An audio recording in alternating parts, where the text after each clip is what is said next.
G'day folks, welcome to the channel and thanks for checking out this video. Today we're going to be checking out the brand new for 2024, the newly refined BMW F900 GS Enduro, and I want to see how this bad boy stacks up in the bush, compare it to some of the other mid-size adventure bikes on the market.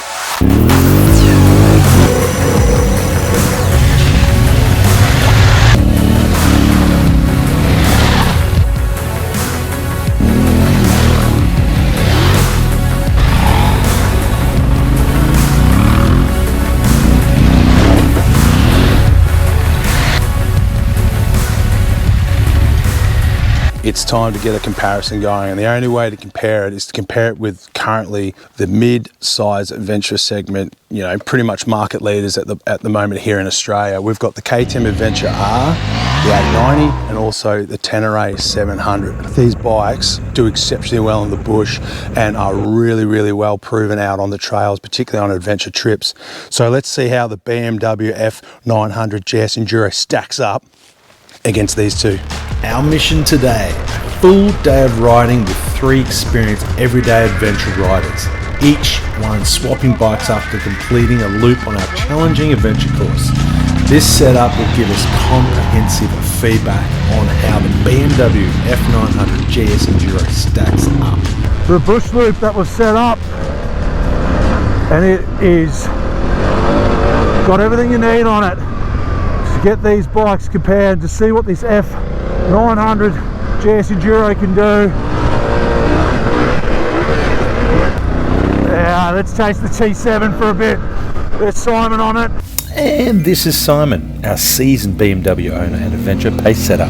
He's the kind of rider who could probably handle an adventure bike on a tightrope. Also joining us is John, a well-experienced rider with more adventure bike stories than a campfire has sparks. Showed you who your daddy was. Well, let's see if we can keep up. Oh baby, she's got some poke. 105 horsepower now punching out of this motor. Up on displacement than its predecessor, 853 of the old motor. And I tell you what, the torque on this is really good. I've just got the bike in second gear. I'm not really having to change gears, it's just pulls. Absolutely pulls. That T7 sounds exceptional with that arrow exhaust on it. It is an awesome setup machine. Up the guts. Nice. It is loose. It's this sort of sandstone, sort of granity soil. I've got the bike in Enduro Pro mode and it is really good. Alright, let's go. Just a good amount of traction at the moment. It's giving me a little bit of slip, which I want. I don't want it to kick in, that traction control to kick in too much, otherwise on these climbs it's going to slow me right down. So now I get it if you're focused on horsepower when buying a new adventure bike. Manufacturers often emphasize on horsepower, convincing you that you need more and more is better. I've fallen for this too, but the critical question is, what's your main intention for the bike? Road or off-road? For serious off-road riding, high horsepower isn't always ideal, and honestly, you're probably not going to use it all. On road, however, more ponies can be very appealing. Is 105 horsepower too much? In short, yes. The F900 GS Enduro produces more power than the iconic 1200 GS did when it launched back in 2004. You don't need to look much further than the Yamaha T7 with 72 horsepower, a wet weight of 205 kilos. It hits the sweet spot and it costs a lot less than the BMW and the KTM and can comfortably keep pace with them also. With all that said, merciful Lord, this BMW is quick. Once that tap is open, the power flow is exceptional across the range and the balance of the bike is perfect. The rear section of the bike has been totally redesigned and now has a more enduro look and feel. The rear subframe has cut 2.4 kilos in weight from its predecessor and is very noticeable. They've really shed the kegs, which is great. And it's about time BMW have reacted to this level, because we need more bikes lighter in the mid-rate segment. And one thing I like to always bang on about, light is right, because when you get into technical stuff, a lighter bike's so much easier to maneuver.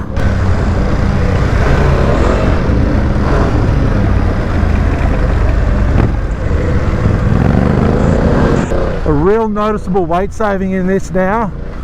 So the beam is at 219 kilos, which is very, very noticeable compared to its predecessor, the 850, and God, compared to the bike that I used to own, the F900 GS Adventure, man, that thing was a porky old beast. But where they got a really good weight saving is they've gone to a plastic tank as opposed to a steel tank. But the con with that is it's lost some of its fuel capacity. So it's actually down on fuel capacity. So it's sitting at 14.5 litres now, which is which is interesting. With this type of riding, we're only going to get lucky maybe 250, 300 out of it, which I reckon that's just a little bit one of its Achilles heels, unfortunately, now, because for a lot of the riding, particularly here in Australia and up in the high country where I do a lot of my riding, is 350. You need to get sort of in between if you're going on the more technical stuff.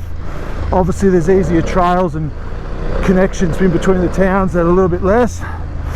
Oh, here we go here. If you find yourself riding the BMW, be prepared for more frequent fuel stops, or maybe consider the F900 GS Adventure with its 23 litre tank as a really good alternative to the F900 GS Enduro. It really holds itself well in second gear. Really hooks up. Yeah, so the fuel range, I reckon too, the guys and girls who do the route planning for the GS Safari might have to rethink the playbook a little bit with their fuel stops, because I don't think they're going to go to each person who's got an F900 and say, hey, do you mind just riding this bike a little bit less gingerly so you can keep the fuel mileage down so you're not cooking through fuel? Because yeah, you're definitely gonna notice it, having your fuel stop every 200 k's. But this bike just wants to be ridden hard. Absolutely blitzed through here. Let's follow the 890 down. Really good brakes, awesome brakes on the front. The BMW features a 2-piston floating Brembo caliper, squeezing a 305mm disc. Despite being smaller than the KTM's 320mm disc, it doesn't feel weak when bringing the bike to complete stop. The weight loss on the BMW not only improves performance and handling, but also takes a load off the bike's brakes, making for an impressive stop despite the smaller disc. One of the other things I really like about the bike is the Aprokovich, the exhaust, which comes standard on the bike. Really good. So that's one thing you just don't have to buy, because it's already comes standard. It's got a good sound to it. It's always the first thing I sort of buy when I get a new bike. Shower suspension is just so good. If I were to own the F900 GS Enduro, it would be the first adventure bike in which upgrading the suspension wouldn't even cross my mind. It comes equipped with fully adjustable rebound and compression, along with a hydraulically adjustable preload and rebound dampening high and low speed on the rear. One fork handles compression, while the other is dedicated to rebound. Getting individual rebound and compression on the front forks would have been great. This allows the ride to maximise their custom setup further and find that perfect sweet spot with precision tuning, a minimum requirement for all premium suspension. Another little gripe I found with the rear shock preload adjuster location, which is close to the mud and dirt fest part of the rear wheel. Is this, being so close in this section here, there's so much dirt that could build up.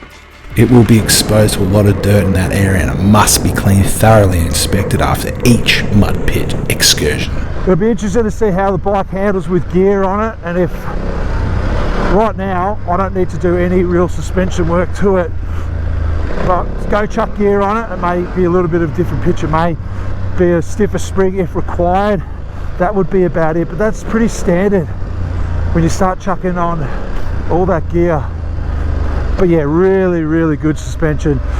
It is eating all this up. This is where the 21-inch front comes in handy. All adventure bikes pretty much come standard now with a 21-inch on the front, which is really good. This has got the Karoo 4 tyres on it, which, you know what, they're not too bad. Like, I've given this a fair bit of beans around here, and I haven't really lost too much traction, but the rear is going all over the place, which, that's what I like. Cook rears. But that rear wheel size is a 17-inch as opposed to an 18-inch. Now, the only downside to a 17-inch is just really the tyre choice, particularly in the 50/50 tyre market. You've got really limited capacity of what you can pick. It's getting better and better, but would have been great to see an 18 on the back just to keep it consistent. Makes it a lot easier to purchase.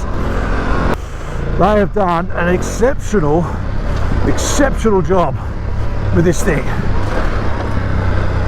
As a previous BMW owner, it is just great to see this bike finally arrive. It's only until now that they've really reacted to the market, and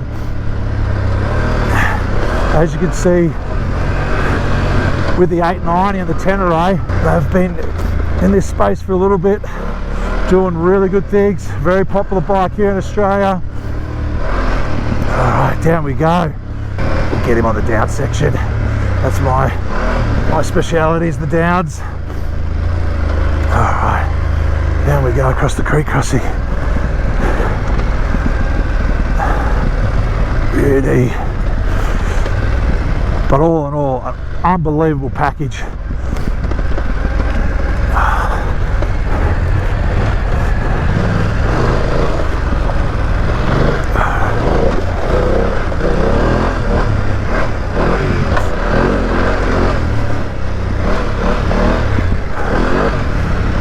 Let's go this line and cut across there. She handles it.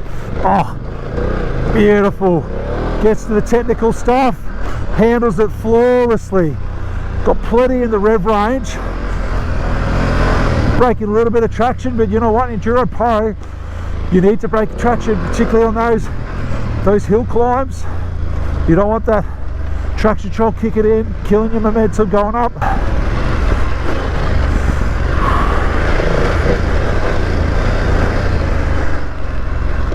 Oh, she's done flawlessly on the test loop. Absolutely. All right, next up, I'm going to jump on the 890 and give that a run around the loop. All righty, bit of a bike swap time. We're on the 890 KTM Adventure R. Oh, take a little bit to get used to a different bike. Been on the F900 for a little bit there. So where the KTM sort of has a little bit more of an advantage over the Beamer is that fuel capacity of 20 litres compared to that 14.5. And obviously that's going to give you a little bit more fuel range. So yeah, I think the KTM sort of leads the fuel range over that 900 at the moment. Exactly the same power, horsepower, 105 horsepower on both these machines. So they're very, very close. I had a sneaking suspicion BMW had this in the sights when they were doing the R&D for that new bike.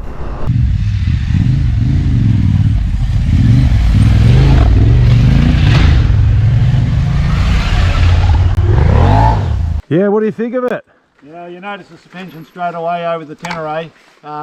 Yeah, just points and shoots a lot better through the rocks and bumps, and bounce around as much as the standard suspension on that. Yeah, you got some really good adjustment on it too. Got the preload adjuster on the rear as well, so if you have to chuck on any gear, yeah, it's definitely noticeable. It's one of the biggest things I noticed on it is just that suspension setup is schmick.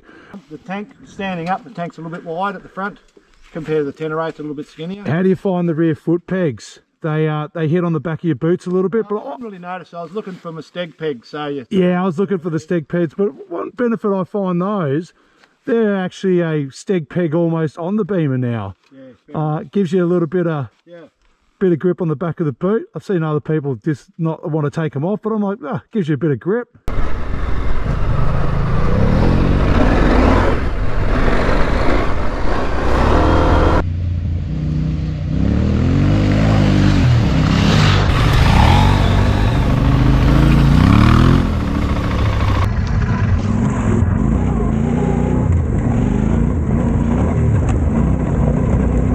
is to jump straight on this, never ridden it before, just feel comfortable straight out.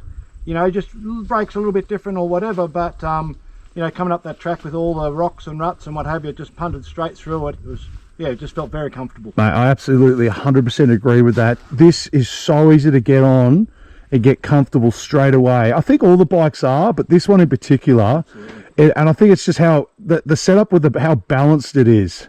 Yeah. It is remarkably balanced, and the weight distribution is so good. How nice is it? Just that tail is so easy to flick out on it. Yeah, lovely. Yeah. I reckon you'd fry tyres on this really quick.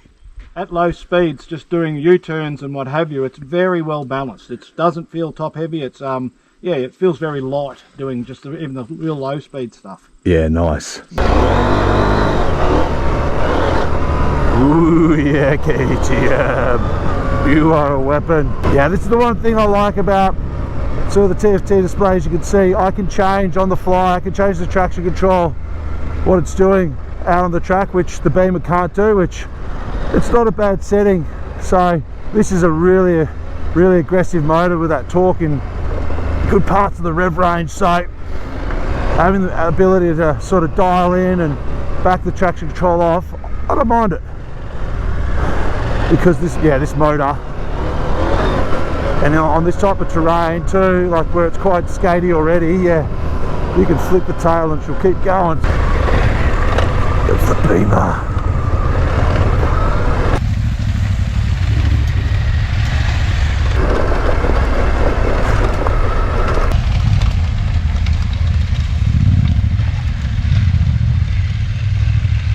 To be able to, you know, like that was going through there reasonably fast, but to, you know, not have a care in the world and push one through as quick as you could, you know, you wouldn't be able to ride it that fast. Like this thing, it handles, it's bloody brilliant.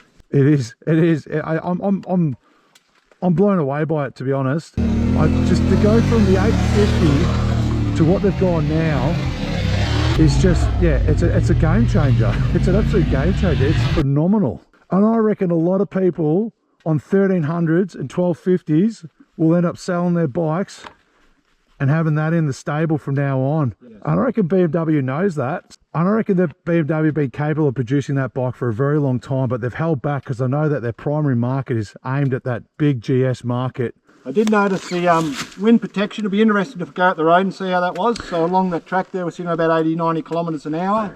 Felt like still had a lot of wind on you. It'd be interesting to get out on the road and see how. Yeah, I rode it this morning out on the road. It's not too bad. It's an enduro screen. It's low for a reason, because it's primary for off-road. Yeah. It doesn't have any adjustability, but nor does the KTM have any adjustability on the screen. Yeah. I think it's just a part of it, the wind buffering. Yeah. And one thing with all the bikes, there's so many aftermarket parts. If you're bothered by it, go buy a new screen. Move on. It's nimble. It's light. Let's see how she goes. Tenere time. I'm looking forward to riding the Tenere. And the reason why is because it's just, oh yeah, well, the brake's a bit different than the other two. Yeah, I've been really looking forward to jumping on the Tenere. The affordability of this bike, it's just a no-brainer. And it's just simple. Sometimes simple is best. I'm glad that that's what this bike still remains, just a simple yet awesome machine. Stock suspension in this, so we'll see how we go. So we're down almost 10 kilos, more than 10 kilos than on the Beamer, and they're just 5 kilos lighter than the KTM, and that weight is very noticeable. I see what people say about the top weight of this. Yeah, it is that top heaviness. Let's see here how she locks in. Yeah. The back feels really nice, really light, really nimble. You can feel like you can just chuck it into stuff. And this section here is good for that.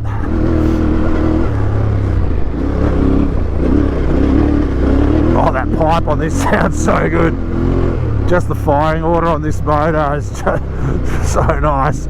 Oh yeah, this definitely sounds the best with that pipe. It's mean. The firing order on this is awesome. It's got a V-twin sort of vibe to it, which makes it just, Gives it a real presence. As I say, down on power, but the torque's there. It just really pulls. Yeah, I haven't found. I didn't find it. I had that in second. I've had that in second. I've had that in second. That's just bonkers going up there. Like I'm only half throttle on that. I didn't really have to stretch its legs too much. Like we're talking 72 horsepower, 105 horsepower. Like those two, and the torque on it. But this. That's enough. That's enough. Yeah. Absolutely. On a mid-size adventure bike, its power's just right, I reckon. You can get yourself in trouble with these, but they've got really good brakes. Now, having getting off straight off that onto this is the best. I'd say just for that little ride, comfort, those two bikes, to me, feel more comfortable. This feels a bit harsh, and maybe harsh because it needs to be pushed to be ridden to its capability. It's a charge hard bike. Yeah. You can charge hard on this. Yeah. But then you get on the road and it's luxury. Yeah. It's just beautiful to sit on this bike on the road. That is not as good to sit on the road. Yeah, I was really blown away how that road presence and how good that is in the corners. In the twisties, you can really push it. But coming up there, in those really rough sections, I didn't care where I pointed it. It just gets over everything. And you could, like, it's weird because I've had so many GSs over the years. To point a GS at rough stuff like that, big rocks, and it just goes skates straight over the top of them. Yeah. The reason I downsized from the 1300 to buy this bike, because I didn't have the confidence fully to go solo on some of the rough tracks. With this one, you know you can take it up those tracks and you're not going to get stuck. And at the end of the day, that's, for me, that's what dictates which bike I get. Which bike am I going to be able to go in the snotty stuff, the rough stuff, and straight away, if it's heavy, like the 1300, it's just a big heavy machine. This has just got a massive weight saving and it's much more confidence inspiring. You can go take that into more serious terrain now. Yeah.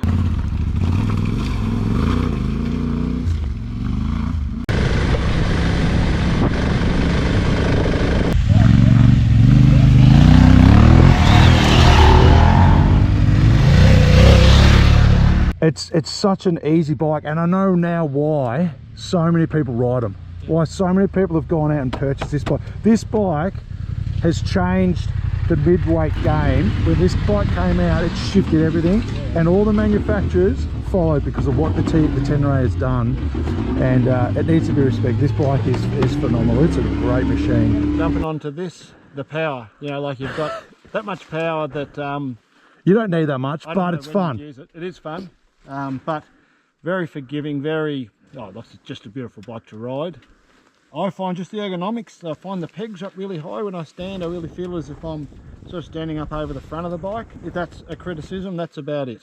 I felt fastest on the KTM, without a doubt. Really? Because I felt the fastest on the Beamer, but maybe because I rode it a bit more. Well, I've ridden 890s a lot. Yep. The thing I'm going to like most about this is when I jump on my bike to ride home, I'm still not going to be disappointed. Yeah, nice. You know, I've ridden bikes that are worth 10 grand more, and I still like to ride. And that is just the testament to it. Like when you go off these and you get back on something like this and you go, you know what, I've made the right decision. Yeah. And you've saved money, even with the suspension and the few things you've got to do to this. You're still in a good space. You're still in a good financial space compared to these two. And we won't mention the maintenance and the few you know, issues that the old KTM 890, 790 have had in the past. Well, it's come to that time, gents, where we've put them against each other, and obviously it's all been around the F900 GS Enduro coming on the scene. What are our overall thoughts? Is it worthy taking out on a big adventure trip into some snotty stuff? Have you got the confidence on it? What are your thoughts? This is a bike I just bought. This is the first time I've really had a good chance to ride it. I've had two 890s and a 790 in the past. I've had two T7s, so I know all these bikes. I feel comfortable on any bike, any of these three. I reckon they're the premium in the market at the moment. Obviously, if I was to choose one out of these bikes, it's pretty hard because I'd be happy with any of them. The KTM is really good for charging hard. I think I was the fastest on the KTM. Every time you swap bikes, this is probably the best way to work out. We do the same loop. Yeah. Each of us had a chance on each bike. We hopped on, just rode off, did exactly the same track, and we charged hard. We were probably going a lot harder than we probably should have been. That said, though, it's a good way to really give the bike a good test. If you feel comfortable pushing reasonably hard on it, you got faith in the brakes, you got plenty of power, the engine, suspension, 100%. and all of these bikes I'm comfortable with any of them. Out of the three, I was worried when I was riding the KTM. I'm thinking, holy hell, did I choose the wrong bike? Then I got on that and I thought, I'm happy with this bike. That's a really well set up T7. That's really well thought out. And then I'll get back on this again. For me, I hate the commute. And the Beamer is the most comfortable out of the three for the commute if you're doing a long trip. If you're on the freeway. Yeah, and let's be honest, when you're doing a trip, you're on the road. Yeah. You are on the road, and yeah, I 100% agree with the road presence. And that's where this gets the edge over the other two, in my point of view. Yeah, and you know what? They all have their own individual perks, and that makes them even better because like they're suited for a different type of ride. If you're gung-ho and want something that's just super aggressive, like the KTM, my goodness, that motor, and it just puts the power down. It is an aggressive out of all three of them. For me, they all show their different merits. I love the Tenere. The Tenere, I just like something a little bit more simpler. You know, and from a cost perspective, it's a great machine. But when it comes to comfortability, and if I'm going to load up and go for a long distance, I'm still going to go towards the Tenere because I know I'm going to drop it, and I drop bikes so much, and particularly in the terrain that I go into. I know this one's going to be the most cheapest for me out of the three to repair, and you know what? It's got that Japanese reliability as well. So, well, all three of us at one stage have owned a BMW 800 GSA, and we knew what they were like. You know, in the day they were a great bike, but then to see the new 900 come out, you sort of think, oh, gee, is it going to be much better than that? Oh, it's changed the game. 100-fold. It is absolutely changed the game. It's like that. There's no DNA of that F900 GS adventure that we all had. No. It's gone. It's respected it, and now it's like, see you later. But what BMW have done there is some next level, Awesome bike. absolutely next level. And you know what? Who benefits it? Us. Yes. As the consumer, he's going to go, oh, I need to do something better on that now. That gets better. This gets better. And the more bikes, and the main thing is what I'm seeing in these bikes, and we've been banging on about it for how many years, they're starting to shed the kegs, shed the weight, lose the weight. They're all starting to slowly creep down in the weight category, which helps immensely. And anyone who hasn't been adventure bike riding in any terrain, you need to know that weight is your enemy. And the more weight that you're carrying, it just becomes so much harder to pick up, move the bike around, fatigues you more. So yeah, it's fantastic that they're starting to get lighter. And the BMW, think about bloody time they did that. The Tenere is the most trail bike feel, narrow, you know, it feels like you're on a trail bike riding it. But even on the tar, they're still quite stable. You know, I said we were up the track a bit earlier and I mentioned, you know, I'm going to get tonight to go home. I jump onto my Tenere to ride home. I'm not going to be disappointed. You know, it's still a great bike. But my money would be if I had an endless budget, and I'd be going for the new BMW F900. But that pretty much sums up the rest of the video, guys. So thanks for tuning in. Hopefully you got some information out of this, and particularly if you're looking at purchasing one of these three bikes. But be sure to check out the rest of the content on the channel, and I'll catch you on the next one. Take it easy.